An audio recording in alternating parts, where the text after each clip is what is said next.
92.7 big FM पर आप सुन रहे हैं यादों का idiot box with Nilesh Mishra season 4। कहानियां जिनमें आप मिलते हैं खुद से। दोस्तों, मैं आपको सुनाने जा रहा हूं अपनी मंडली के सदस्य अकबर कादरी की लिखी कहानी चुन्ना भाई दीवाने। कट बोले कटैया बोले नर बोले जजीर, मामा जी का घर बताओ रियाज भाई जी। लोहा पकड़ खेलते हुए बच्चे बिजली वाले लोहे के खंबे को चारों तरफ से पकड़े हुए थे। 15-16 साल के बच्चों के बीच 50 साल के मुन्ना भाई का हाथ भी उस खंबे को पकड़े हुए था। वो भी इस खेल में शामिल थे। सबकी आवाज फिर आई, कट बोले कटैया बोले नर बोले जंजीर, मामा जी का घर बताओ रियाज भाई जी। दाम दे रहा रियाज गली की ओर देखने लगा ताकि सबसे दूर वाला कोई निशान बता सके और लोहा पकड़ के वहां तक पहुंचना सबके लिए मुश्किल हो जाए। उसने गौर से गली को निहारा और बोला, खलीफा चाचा की चक्की। सभी लड़के रास्ते में पड़ने वाली लोहे की चीजों को पकड़ते हुए मोहल्ले में दूर बनी खलीफा चाचा की आटा चक्की की तरफ दौड़ पड़े थे। कोई किसी के दरवाजे की कुंडी पकड़ता तो कोई पानी सप्लाई वाले लोहे के पाइप। पर चुन्ना भाई ने ऐसी कोई भी चीज नहीं पकड़ी थी और बड़ी मस्ती में चले जा रहे थे। आसान शिकार समझ के रियाज ने लपक के उनको पकड़ लिया। चुन्ना भाई आउट, अब आप दाम दो। ऐसे कैसे आउट? हमने तो लोहा पकड़ रखा है। सड़क के बीच खड़े हैं आप और आपके पैर के नीचे गटर का ढक्कन भी नहीं है। अरे बेवकूफ, ये देख। इतना कह के चुन्ना भाई ने कुर्ते की जेब से एक चाबी निकाल के दिखा दी। अरे हम नहीं मानते यार, जो तो बेमानी है, 17 साल के रियाज ने कहा। खेल रुका देख के सब बच्चे इकट्ठे हो गए। अरे हमें सिखाओगे नियम कानून? जो खेल हम तब से खेल रहे हैं जब तुम पैदा भी ना हुए थे। बात लोहा पकड़ने की थी तो हमारे पास एक चाबी है, जे देखो। चुन्ना भाई ने रियाज को तर्क देते हुए कहा तो वो बोला, अरे ऐसे तो हर कोई जेब में लोहे की चीज रख लेगा और मेरा दाम कभी खत्म ही ना होगा। हम नहीं खेल रहे। शोर शराबा बढ़ा तो सामने वाले घर से मुंशी जी निकल के आ गए। अरे क्या शोर मचा रखा है? न शाम देखो न रात। मुंशी जी की डांट सुन के सब बच्चे फुर्र हो गए। तो रह गए सिर्फ चुन्ना भाई, जो बड़े धीमे कदमों से निकलने की कोशिश करने लगे। मुंशी जी चिल्लाए, कहा चुन्ना, शर्म नहीं आती बच्चों के साथ हुड़दंग मचाते? अरे अपनी उम्र का तो लिहाज करो, बाप की उम्र के हो। चुन्ना भाई ने पलट के कोई जवाब नहीं दिया। जवाब कोई हो तो दे। बात तो सही थी कि उन बच्चों के मुकाबले चुन्ना भाई की उम्र उनके बाप के बराबर ही तो थी। पर खेल खेलते वक्त उनसे ये उम्र वाला सवाल न तो कभी बच्चों ने किया था और न ही कभी उनको याद आया। खेलते वक्त वो अपनी उम्र भूल जाते थे या वो याद करना ही नहीं चाहते थे, कोई नहीं जानता। ऐसा नहीं है कि चुन्ना भाई हमेशा से लड़कों के साथ खेलते आए थे, पर पिछले कई सालों से उन्होंने हम उम्र दोस्तों और साथियों के साथ उठना बैठना छोड़ दिया था। कभी कभी अपने अकेलेपन को दूर करने के लिए इंसान भीड़ में शामिल हो जाना चाहता है। शायद चुन्ना भाई के लिए बच्चों के साथ खेलना एक ऐसी ही भीड़ में शामिल हो जाना था जहां वो कुछ देर के लिए ही सही अपने अकेलेपन से दूर हो जाते थे। 92.7 बिग एफएम पर आप सुन रहे हैं यादों का idiot box with Nilesh Mishra season 4। कहानियां जिनमें आप मिलते हैं खुद से। दोस्तों, मैं आपको सुना रहा हूं अपनी मंडली के सदस्य अकबर कादरी की लिखी कहानी चुन्ना भाई दीवाने। इस कहानी में अब तक आपने सुना, उम्र दराज चुन्ना भाई की शादी नहीं हो पाई थी और इसी वजह से उन्होंने हम उम्र दोस्तों के तानों से बचने के लिए मोहल्ले के लड़कों के साथ खेलना शुरू कर दिया था। वो क्या करेंगे जब बच्चे भी उनके साथ मजाक करने लगेंगे, सुनते हैं आगे। वहां से खिसकने के बाद चुन्ना भाई सीधे अपने कमरे की तरफ बढ़ गए। जी हाँ, कमरे की तरफ जो उनके घर से थोड़ी दूर बाड़े में था, उनका अकेले का आशियाना। घर तो वो अब सिर्फ खाना खाने और नहाने धोने ही जाते थे। शाम और गहरा गई थी, मगरिब की अजान होने लगी थी। चुन्ना भाई ने गले में ताबीज़ों के साथ लटकते हुए चाबी के गुच्छों में से एक चाबी को पकड़ा और दरवाजे का ताला खोल दिया। धड़ की आवाज के साथ दुपल्ला दरवाजा, जिस पे नीला रंग पुता हुआ था, खुल गया। कमरे के अंदर उतना ही सामान था जितना किसी एक अकेले इंसान का हो सकता है। दाईं दीवार पे एक दो कपड़े खूंटी से लटक रहे थे। सामने दीवार की अलमारी में कुछ किताबें, एक पेन और नमाज वाली टोपी। बाईं दीवार से लगा हुआ एक तख्त जिस पे बिस्तर फोल्ड हुआ एक तरफ रखा था। अभी चुन्ना भाई ने कमरे में कदम रखा ही था कि लड़के बच्चों की फौज फिर से आ धमकी। कहा चुन्ना भाई, आप भाग का है? खेल तो पूरा ही नहीं हुआ। रियाज ने पूछा। अरे बस हो गया खेल, जाओ अब नहीं खेलेंगे हम। चुन्ना भाई के इतना कहने के बाद भी न तो कोई बच्चा वहां से गया और ना ही चुन्ना भाई ने उनको दोबारा भाग जाने को कहा। एक एक करके जिसको जहां जगह मिली वो वहां बैठ गया और लड़कों की मंडली के बीच में खिलौना बन गए चुन्ना भाई। ठीक है, आज नहीं खेलते, आज बातें करते हैं, दूसरे लड़के गणेश ने कहा। हाँ जी ठीक है, बातें करते हैं। लड़के अक्सर चुन्ना भाई से तफरी करते और आज सबका इस तरह से बैठना यह बता रहा था कि तफरी होना तो पक्का है। सबसे पहले बात रियाज ने छेड़ी। चुन्ना भाई जी, मुंशी जी हमेशा आपकी उम्र पे ताने कसते रहते हैं। का बहुत उम्र है आपकी? अरे यार हमें तो नहीं लगता। वैसे चुन्ना भाई कितने साल के हो गए आप? दूसरे ने पूछा। चुन्ना भाई को जवाब देते इससे पहले ही शम्स बीच में बोल पड़ा। आप 45-46 के तो होंगे ही। इस पे चुन्ना भाई थोड़े सीरियस हो गए। बोले 45-46 का है, 100 साल का नहीं कह देता। सभी लड़के चुन्ना भाई का मुंह देखने लगे। चुन्ना भाई ने अपनी बात जारी रखी। बोले आए वो तो खिलाई पिलाई अच्छे हो गए तो जिस्म दिखने लगा। का कछु उम्र है हमारी? फिर भी कितनी उम्र है आपकी? सवाल फिर दागा गया। चुन्ना भाई ने सर खुजलाते हुए जवाब दिया। देखो पैदाइश का सन तो हमको याद नहीं, ऐसे अंदाजा लगाओ कि हमारे लिए हर साल ईद पे कुर्ता पजामा बनता है तो हमारे पास 31 कुर्ते हैं, बस वो इतनी हमारी उम्र समझ लो। चुन्ना भाई के इस हिसाब किताब पे लड़के सोच में पड़ गए, लेकिन बाहर चबूतरे पे बैठे चुन्ना भाई के बचपन के दोस्त इकबाल ने आवाज लगाई। का है 31 कुर्ते पजामे तो तुमने जुड़वा दिए, पर वो 10-15 नेकर और कच्छे भी तो जुड़वाओ तो कुर्ते पजामों से पहले पहन के घूमते थे। इतना सुनते ही सभी ठहाका मार के हंस पड़े थे। अपनी खिल्ली उड़ती देख के चुन्ना भाई इकबाल पे खिसिया गए। बाहर निकल के बोले, उठो उठो हमारे चबूतरे से, दिखाई मत पड़ना यहाँ। इकबाल हंसते हुए वहां से चला गया और चुन्ना भाई अपना समूह लिए बच्चों के बीच वापस आ गए। 92.7 बिग एफएम पर आप सुन रहे हैं यादों का idiot box with Nilesh Mishra season 4, कहानियां जिनमें आप मिलते हैं खुद से। दोस्तों, मैं आपको सुना रहा हूं अपनी मंडली के सदस्य अकबर कादरी की लिखी कहानी चुन्ना भाई दीवाने। इस कहानी में अब तक आपने सुना बच्चों के साथ खेलते हुए 50 साल के चुन्ना भाई बस किसी तरह अपना वक्त काट रहे थे। शादी न हो पाने की वजह से अपने दोस्तों के साथ उठना बैठना उन्होंने कब का छोड़ दिया था, लेकिन अब बच्चे भी उनको छेड़ने लगे थे। चुन्ना भाई ने इस मुश्किल के लिए क्या हल निकाला, सुनते हैं आगे। वापस आके चुन्ना भाई ने कमरे में तफरी के लिए बैठे सब लड़कों को भगा दिया और दरवाजा बंद करके रेडियो सुनने लगे। आज रफी साहब के दर्द भरे नगमों की आवाज बंद कमरे से आती रही। लड़के बाहर बैठे रहे।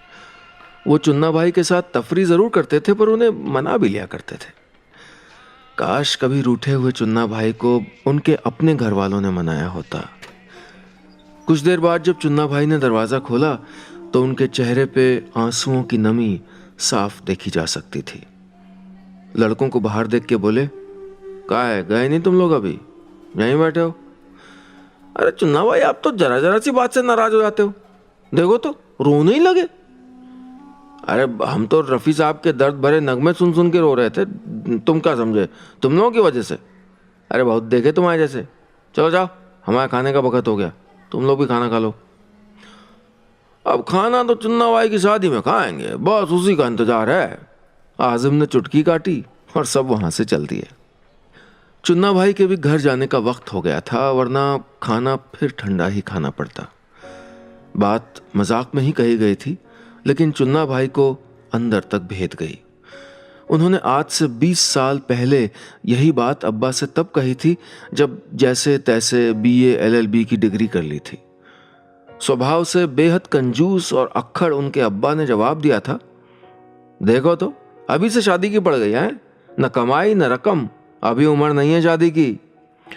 उस वक्त चुन्ना भाई को लगा था कि अब्बा 30 साल के चुन्ना भाई को नहीं, 15 साल के चुन्नू को डांट रहे हों। कभी लड़का भी अपनी शादी की बात करता है। अब्बा की इस बात ने चुन्ना की जबान ही सिल दी थी। चुन्ना भाई ने जिद करके जब वकालत में दाखिला लिया तो अब्बा बोले थे, अरे पढ़ लिख के कहाँ जाना है, खपना तो खेतों में ही है, मेरे पास ढेला नहीं है। चुन्ना भाई ने जैसे तैसे पैसे जोड़ के वकालत की, लेकिन अब्बा ने वकालत शुरू करने के लिए रजिस्ट्रेशन तक के तो पैसे दिए नहीं, फिर काला कोट कैसे बनवाते। कोट पहन के कचहरी जाता उनका बेटा, उनको ऐसा लगता जैसे खेतों से उनका एक मुफ्त का मजदूर कम हो गया हो।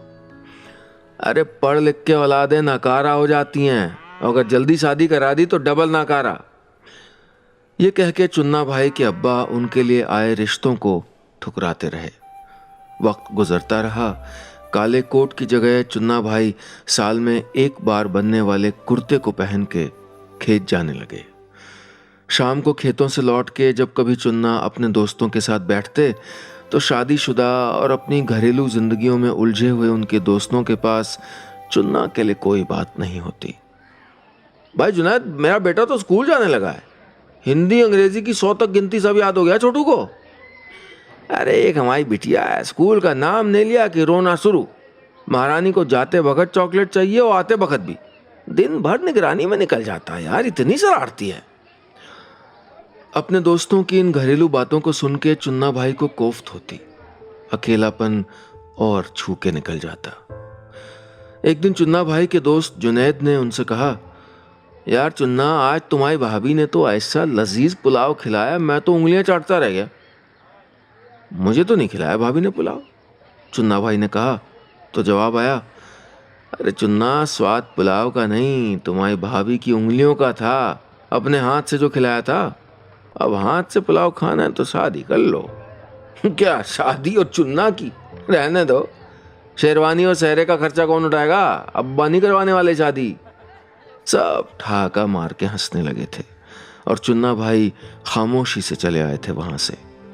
दोस्तों का मजाक बढ़ता रहा और चुन्ना भाई दोस्तों की बैठकों से दूर होते रहे। आदमी अकेला भी तो नहीं रह सकता। यही वजह थी कि चुन्ना भाई ने लड़के बच्चों के साथ उठना बैठना शुरू कर दिया था। चुन्ना भाई को बच्चों की शरारत मंजूर थी, लेकिन दोस्तों की रुसवाई नहीं। 92.7 बिग एफएम पर आप सुन रहे हैं यादों का edit box with Nilesh Mishra season 4, कहानियां जिनमें आप मिलते हैं खुद से। दोस्तों, मैं आपको सुना रहा हूं अपनी मंडली के सदस्य अकबर कादरी की लिखी कहानी चुन्ना भाई दीवाने। इस कहानी में अब तक आपने सुना, चुन्ना भाई बच्चों की चांडाल चौकड़ी से निकल के घर की तरफ खाना खाने बढ़ गए थे। घर जाते वक्त वो सोचते कि उनके साथ के सभी दोस्त अपने परिवार, बीवी, बच्चों में मस्त हैं और वो अकेले। आज चुन्ना भाई कुछ करने वाले थे। सुनते हैं आगे। खाना खाने घर जा रहे चुन्ना भाई को आज बच्चों का मजाक अंदर तक भेद गया था। उन्हें एहसास हो रहा था कि अब वक्त काटने का कोई और जरिया देखना होगा, वरना बच्चों के हाथों भी इज्जत जाती रहेगी। घर पहुंच के चुन्ना भाई ने देखा कि सब खाना खा चुके हैं। उन्होंने खुद ही हड़ियां उठाई और चूल्हा फूंक के सालन गर्म करने लगे। अकेले खाना खाते वक्त उनको लगा कि काश उनकी भी शादी हुई होती तो यूं अकेले न खाना पड़ता। आज खाना खाने के बाद चुन्ना भाई को न जाने क्या हुआ कि उन्होंने अब्बा से कह दिया, अब्बा मैं वकालत शुरू करना चाहता हूँ, पैसा चाहिए। फिर जे खेती कौन संभालेगा? अब्बा ने कहा, अरे उसे संभलना होगा, खुद संभल जाएगी। और खेती का काम कौन सा साल भर रहता है, कम से कम बखत तो कटेगा। अब क्या बच्चों से भी रुसवा कराओगे? चुन्ना की आवाज इतनी तेज थी कि आज पहली बार अब्बा की घिग्गी बंद गई। काश इतनी हिम्मत चुन्ना में पहले से आ जाती तो ये नौबत ही नहीं आती। घर में कई दिन लड़ाई झगड़ा जारी रहा और आखिरकार चुन्ना भाई को ऑफिस खोलने की इजाजत मिल गई। चुन्ना भाई कहीं से जुगाड़ लगा के एक बोर्ड भी बनवा लाए थे। एडवोकेट मूविन अली उर्फ चुन्ना, BA LLB, वकील फौजदारी। बोर्ड ऑफिस के बाहर लगवा दिया गया। लड़के इकट्ठा हो गए थे। रियाज ने काम खत्म हो जाने के बाद कहा, चलो चुन्ना भाई अब हो जाए छिपन छिपाई। चुन्ना भाई ने लड़कों की ओर देखा और बोले, बस हो गया खेल, अरे वकील की कोई अहमियत होती है? जे थोड़ी की गलियों में दौड़ते फिरे। आज से धमा चौकड़ी बंद और शाम को दिख मत जाना यहाँ। अब यहाँ मुकदमे के क्लाइंट आया करेंगे। जाओ जाके कोई और को काटो। दिन बीते और चुन्ना भाई का वक्त कचहरी और अपने कमरे में बने दफ्तर में बीतने लगा। एक शाम जब चुन्ना भाई कमरे पे पहुंचे तो उनके गुस्से का ज्वालामुखी फिर से फट पड़ा। किसी शरारती ने उनके बोर्ड पे काला रंग पोत दिया था। वो तेजी से खेलते हुए बच्चों की तरफ गए और बोले, किसने किया ये? सीधे सीधे बता दो, नहीं तो ऐसा मुकदमा करूंगा कि पूरे खानदान के कपड़े उतर जाएंगे। अरे भाई सच में हमने नहीं किया, अल्लाह कसम, रियाज ने कहा। तुम लोग ऐसे नहीं मानोगे हैं? हमने खेलना बंद कर दिया ना तो लीचड़पन पे उतर आए। चुन्ना भाई ने रियाज की तरफ टेढ़ी निगाहों से देखा। अरे भाई आप यकीन करो हमने नहीं किया, जरूर किसी जलने वाले का काम है, डरता होगा कोई आपसे। और नहीं तो क्या, हमें बोर्ड काला करने में क्या मिल जाएगा? एक और बच्चे ने कहा। चुन्ना भाई मुस्कुराए और अपने ऊपर गर्व करते हुए बोले, हमारे मैदान में आते ही वकीलों की हवा खिसक गई है। अदालत में नहीं जीत सकते इसलिए यहाँ इंतकाम ले रहे। बोर्डे काला कर दिया, देखिए हमारी धाक। जबकि सच्चाई इसके उलट थी। चुन्ना भाई अभी वकालत का क ख ग भी नहीं जानते थे, लेकिन बच्चों के सामने शेखी बगाड़ने का मौका उन्होंने बिल्कुल नहीं गंवाया। 92.7 बिग एफएम पर आप सुन रहे हैं यादों का edit box with Nilesh Mishra season 4, कहानियां जिनमें आप मिलते हैं खुद से। दोस्तों, मैं आपको सुना रहा हूं अपनी मंडली के सदस्य अकबर कादरी की लिखी कहानी चुन्ना भाई दीवाने। इस कहानी में अब तक आपने सुना, शादी न हो पाने के अकेलेपन से जूझते चुन्ना भाई अपने अब्बा से लड़ गए थे इस उम्र में वकालत शुरू करने के लिए। झगड़ा हुआ और पहली बार चुन्ना भाई के अब्बा को बात माननी पड़ी। उनके वकालत के दफ्तर में क्या हंगामा होना बाकी था, सुनते हैं आगे। अगले दिन चुन्ना भाई एक नया बोर्ड बनवा लाए। चुन्ना भाई ने उसको एक बांस के सहारे काफी ऊंचाई पे लटकवा दिया और इशारा करते हुए बच्चों से कहा, अब देखते हैं इतने ऊपर कोई कैसे पहुंचता है। पर चुन्ना भाई ये भूल गए थे कि शरारत कहीं भी पहुंच सकती है। रात के सन्नाटे में रियाज ने एक डंडे में झाड़ू लगा के लंबा ब्रश तैयार किया और तारकोल में डुबो के बोर्ड काला कर दिया। अगले दिन लड़कों से घिरे चुन्ना भाई ने हैरानी से पूछा, बोर्ड काला पुत गया ठीक है, पर एक बात समझ नहीं आई। अरे पोतने वाला का ऊंट पे बैठ के आया था।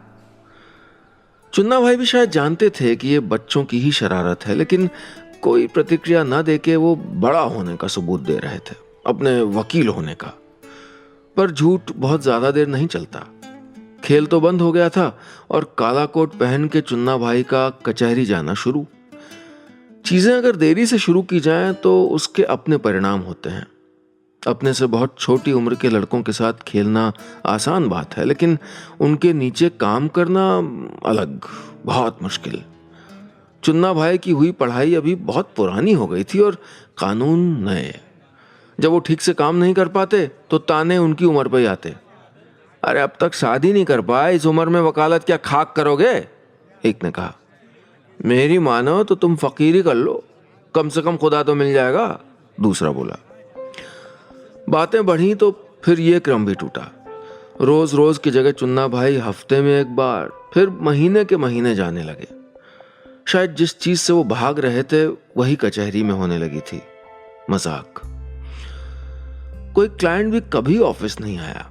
बस चुन्ना भाई देर रात तक वहां जमे मोहम्मद रफी साहब के दर्द भरे नगमे सुनते रहते। बच्चों के खेलने की आवाजें आती रहती। एक दिन तंग आके चुन्ना भाई आखिरकार खुद ही लड़कों को बुला लाए। चलो, बहुत दिनों से बैठक नहीं लगी, चलो आज हो जाए। अपने चुन्ना भाई को वापस मैदान में देख के बच्चे बहुत खुश थे और अकेलेपन से भागते चुन्ना भाई भी। एक दिन रियाज ने कहा, भाईजान चुन्ना भाई, चुन्ना भाई कहने में मजा नहीं आता, आपका असली नाम क्या है? आज से उसी नाम से पुकारेंगे आपको। क्या है? बोर्ड पे तो लिखा है मोइन अली। तो आपके अब्बा का नाम भी डब्बू नहीं होगा? अरे डब्बू डब्बू तो कहते हैं, पर उनका नाम रिजवान अली है। धीरे धीरे लड़कों ने पूरे खानदान का तस्करा पूछ डाला। चुन्ना भाई को भनक भी न लग पाई कि होने क्या वाला है। खानदान भर का बायोडेटा कलेक्ट करके जो बम बनाया गया था उससे चुन्ना भाई को नागासाकी से ज्यादा नुकसान होने वाला था। शहर के एक रईस मियां मंजूर की बेटी कुलसुम और चुन्ना भाई की शादी के कार्ड पूरे शहर में बंट गए थे। माशूक हमरा कुलसुम। अंत में एक नोट भी छपा था, बारात ठीक 9 बजे रवाना होगी। अब ये तो तय था कि चुन्ना भाई कुछ करें या नहीं, लेकिन शहर के रईस मियां मंसूर जरूर हंगामा करने वाले थे। 92.7 बिग एफएम पर आप सुन रहे हैं यादों का edit box with Nilesh Mishra season 4, कहानियां जिनमें आप मिलते हैं खुद से। दोस्तों, मैं आपको सुना रहा हूं अपनी मंडली के सदस्य अकबर कादरी की लिखी कहानी चुन्ना भाई दीवाने। इस कहानी में अब तक आपने सुना बच्चों के बीच मजाक करते खेलते चुन्ना भाई कितना अकेला महसूस करते थे, लेकिन ये बात उन्होंने कभी जाहिर नहीं होने दी। उनके दोस्त, यहां तक के बच्चे भी उनसे चुहल करते। ऐसे हंसी मजाक में किसी ने उनके झूठे शादी के कार्ड छपवा दिए थे, वो भी शहर के नामी बिजनेसमैन की बेटी के साथ। अब चुन्ना भाई की मुसीबत बढ़ने वाली थी। सुनते हैं आगे। आज चुन्ना भाई जल्दी कचहरी चले गए थे, सो उनको खुद इस बात का इल्म नहीं था कि उनकी शादी के कार्ड बांट दिए गए। उनको तो तब पता चला जब जुनैद भाई ने बधाई दी। अब मुबारक हो चुन्ना, यार तुमने तो कमाल कर दिया है, इस उम्र में भी हाथ मारा, वो भी इतना तगड़ा। चुन्ना भाई को कुछ समझ नहीं आया। क्या कह रहे हो भाई, साफ साफ कहो, पहेली ना बुझाओ। अरे पहेली तो तुमने बुझाई है, अब ये बताओ कि बारात में हमको ले चलोगे कि ना। इतना कह के जुनैद भाई ने वो शादी का कार्ड आगे कर दिया। कार्ड पढ़ के चुन्ना भाई के ओसन ढीले हो गए। उनको ऐसे भद्दे मजाक की उम्मीद नहीं थी। वो सब कुछ छोड़ के मोहल्ले की ओर भागे, और अगर कोई भी लड़का मिल गया ना तो वो सच में उसकी चटनी बना देने वाले थे। मोहल्ले में पहुंच के वो लड़कों को ढूंढते रहे, पर कोई नहीं दिखा। वहां उनके घर पे लोगों का हंगामा हो गया था। सब नाते रिश्तेदार इकट्ठे हो गए थे।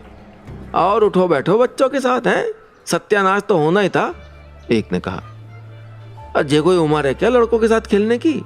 चुन्ना को शर्म आनी चाहिए। अब जहूर मियाँ कान खींच लेंगे सबके अदालत में, सारी वकालत धरी की धरी रह जाएगी। चुन्ना भाई खामोशी से सब सुनते रहे। कहते क्या और किससे कहते कि इस उम्र में अकेले रहना किस कदर मुश्किल होता है, वरना कौन चाहता है कि इस उम्र में बच्चों की सोहबत में रहें। दिन बहुत भारी गुजरा। सबने सलाह दी कि इससे पहले जहूर साहब कोई कदम उठाएं, चुपचाप से शाम को उनसे माफी मांग के आ जाओ। करते भी क्या, बेचारे चुन्ना भाई को राजी होना पड़ा। मानो टनों बोझ उठा के वो अपने अब्बा के साथ जहूर साहब के मकान के सामने थे। आलीशान 2 मंजिला घर, दरवाजे पे 2-3 गाड़ियां। चुन्ना भाई को डर लग रहा था कि कहीं जहूर साहब ना माने तो मुश्किल हो जाएगी। बैठक में बैठे चुन्ना भाई कई गिलास पानी पी गए और जहूर साहब के सामने आते ही हाथ जोड़ के बोले, भाईजान हमारी गलती नहीं है, यकीन मानो किसी ने शरारत की है, फिर भी आपको ठेस पहुंची तो मैं माफी मांगता हूं। जहूर साहब ने कोई प्रतिक्रिया नहीं दी, खामोशी से सोफे पे बैठ गए। अरे आप तो समझदार हैं, यकीन मानिए ये किसी की शरारत है। यहां चुन्ना भाई का पंचनामा चल रहा था, वहां चांडाल बच्चों को लिए जुनैद भाई चुन्ना के वापस आने का इंतजार कर रहे थे। इधर जहूर साहब ने चुन्ना भाई की अच्छी तरह से जांच पड़ताल की और बोले, देखिए जो हुआ वो बेहद शर्मनाक है, लेकिन हमको लड़का पसंद है। बस शर्त इतनी सी है कि चुन्ना की शादी हमारी बेटी की जगह हमारी चचेरी बहन से होगी। चुन्ना भाई के तो कान सन्न रह गए। दरअसल जहूर साहब की इस बहन की शादी नहीं हुई थी अब तक और उम्र निकल गई थी, लेकिन अल्लाह सबको जोड़ियां बना के ही भेजता है, सो चुन्ना भाई की जोड़ी भी बन ही गई। बस इतनी सी थी ये कहानी।